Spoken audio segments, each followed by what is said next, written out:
Hello everyone, I'm NemeFC and this is Blue Lines TV, and today I'm bringing you guys the match preview for our upcoming game against Tottenham this Sunday at 4 PM. But before I get straight into the video, just a few announcements. Number one, press that bell notification button, you guys. You really need to press that, especially if you're a new subscriber. You need to press that because otherwise if you don't get any notifications to new videos, and there's going to be a lot of important videos coming out in the future, so you can't afford to miss out on that. And for the last one, please smash the like button, help me get more than 500 likes for this video.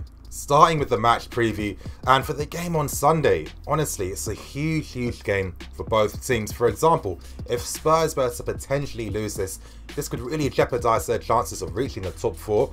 And then there's massive implications if Spurs were to miss out on the top four. For example, Pochettino has been linked with a ton of teams in Europe at this moment in time, especially with Paris Saint-Germain. A lot of clubs are hoping that he's going to be available during the summer. And Pochettino might decide, actually, well, I've been at Spurs for so long, I can only take them so far. There's not really any progression with the team. Maybe it's time for a new challenge. Other guys like Harry Kane, for example, he might be thinking, well, we play so well, we fight so hard, yet we're not anywhere close to winning any trophies. And he might decide, actually, you know what, I've been at Spurs for long enough, it's time to look for a new challenge. Now, if it was to end up being a draw in this game, it wouldn't necessarily be the end of the world, because we would have to basically get the guaranteed 3 points against Liverpool. But really, for both teams to have the best chance at qualifying for Europe, they both need to win this game. Let's hope that Tottenham give a similar performance to their game against Juventus in the Champions League. They haven't won a game at Stamford Bridge since 1990. It has been a massive bogey ground for them. But Spurs' form in 2018 has been very good. They actually haven't lost a game in the league since their 4-1 loss to Man City in December. And since then, they've been banging in the goals. For example, their last 5 games, they've scored more than 16 goals. And again, when it comes to playing against teams in the top 6, Spurs' record has been pretty good this season. I mean, they played Liverpool, Arsenal and United, picking up 7 points out of a possible 9.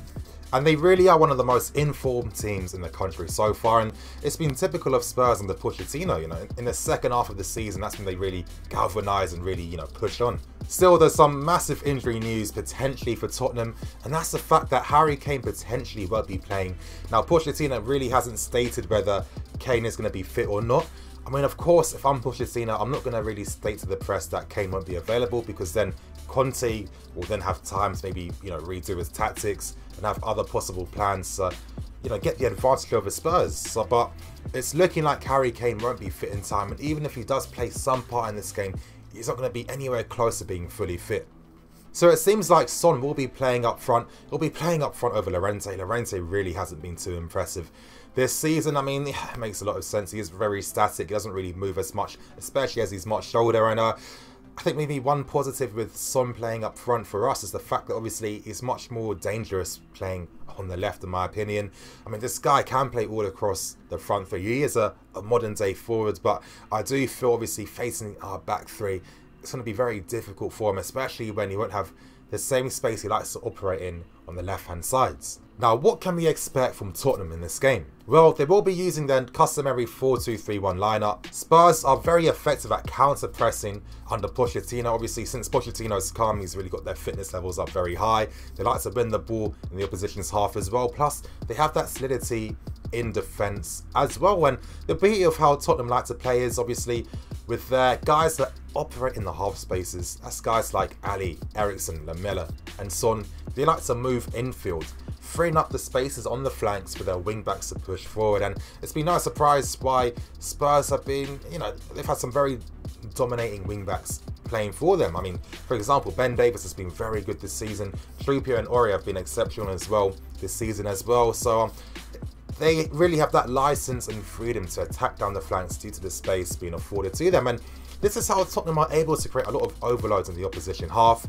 But at the same time, even though that's a positive from them, there's one weakness they do have, and good teams tend to exploit that. That's the fact that you can attack the spaces left by the wing backs behind. And obviously, when you attack the spaces in behind the wing backs, if they don't get back in time, that stretches their defence and their midfield. And this is where I'm going to start talking about some of our advantages over Tottenham.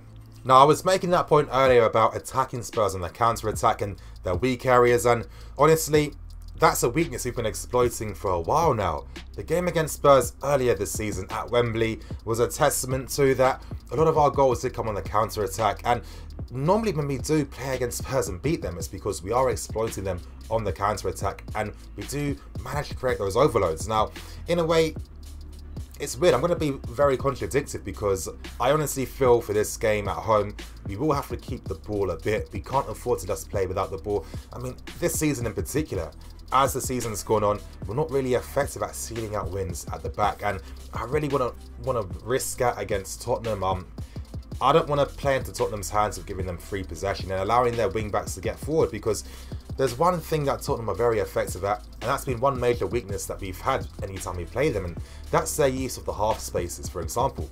How many times do we concede headed opportunities and headed goals from Spurs, and how many times have we seen guys like Eriksen especially putting in world-class crosses inside the box? Obviously, we've got guys that can operate amazingly in those half spaces, and they're able to cross from deep.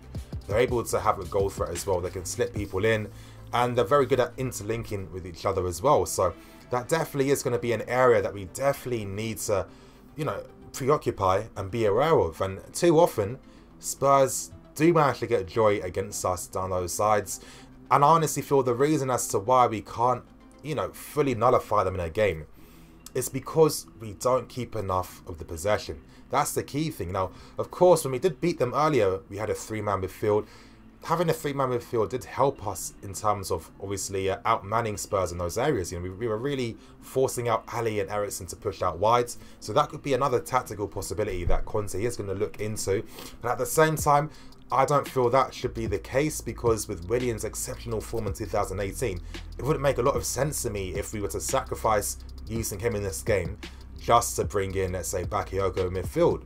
I think it's too much of a risk, especially because Baka's form has been getting worse as the season's gone on.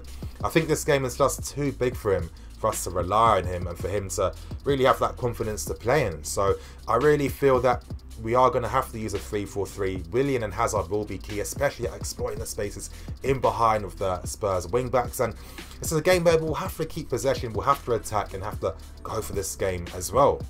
I must say, I do feel like this team do have a bit of a psychological advantage over Spurs. And, these patterns tend to work a lot in football. For example, with Spurs, they never win at Stamford Bridge. It's been nearly 30 years since they last won at Stamford Bridge, which is crazy. And another reason why I feel we have the psychological advantage over Spurs, and maybe I'm looking into things a bit too deep, but you guys know me, and that's down to some of the goals we score against Tottenham. We score a lot of world-class wonder goals against them.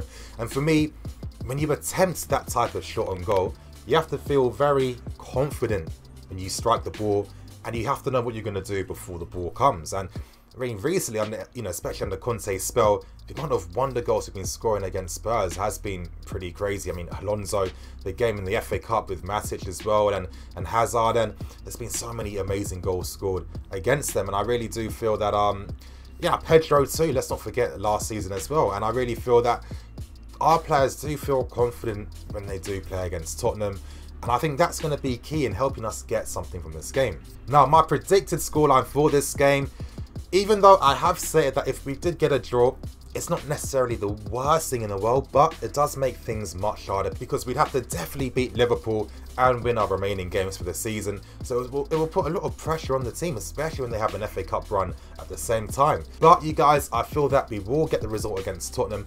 I think it is going to be a very tense game. There's a lot of pressure on Spurs especially. I mean, if they were to lose this game, they could potentially miss out on the top four. And as I was stating earlier at the start of this video, there's massive ramifications for next season. But like I said, I think it's going to be 2-1 to us on Sunday. But anyway, you guys, thank you for watching today's video. Please like, comment and subscribe.